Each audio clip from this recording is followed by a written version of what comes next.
আর ব্যবহার করা হবে না অনুপ্রেরণা শব্দ। এবার থেকে কাজ করতে পারবেন স্বাধীনভাবে। নবান্নের সচিবদের সঙ্গে বার্তা মুখ্যমন্ত্রী। তিনি আরো বলেন, পার্টি নয়, এখন থেকে জনগণের সরকার। অনেক হ্যাঁ কে সম্মতি জানিয়ে হ্যাঁ বলেছেন, আমাকে আর এটা বলতে হবে না। সরকারকে সুচিন্তিত মতামত দেবেন। নবান্নের সচিবদের সঙ্গে বৈঠকে বার্তা মুখ্যমন্ত্রী শুভেন্দু অধিকারীর।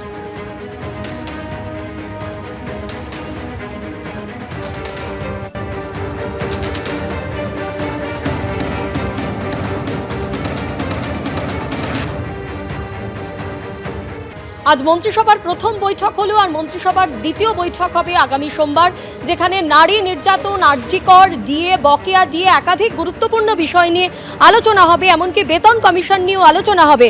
মন্ত্রিসভার প্রথম বৈঠকের পর জানালেন মুখ্যমন্ত্রী শুভেন্দু অধিকারী।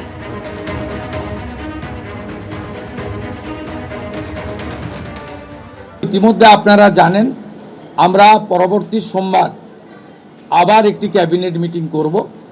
সেক্ষেত্রে আমাদের আরও আমাদের আরজিকর সহ নারী নির্যাতনের বিষয়ে, প্রাতিষ্ঠানিক দুর্নীতির বিষয়ে, পে কমিশনের বিষয়ে, এরিয়া ডিএর বিষয়ে, এই যে বিষয়গুলি আছে, আমরা পরবর্তী ক্যাবিনেটে সেগুলো করব। কারণ আমরা আমাদের যে অফিসিয়াল কাজকর্ম দেখে আমাদের খুব বেশি সময় আমরা পাইনি। আজকে প্রথম কাজের দিন সরকার গঠন হওয়ার পরে আপাতত যে কাগজগুলো রেডি ছিল তার উপরে ক্যাবিনেট আমরা এই সিদ্ধান্তগুলো নিয়েছি, কার্যকর হবে। আপনাদের মধ্যে বাংলার গণদেবতা জনতা জনার্দনকে আমরা এটা জানালাম।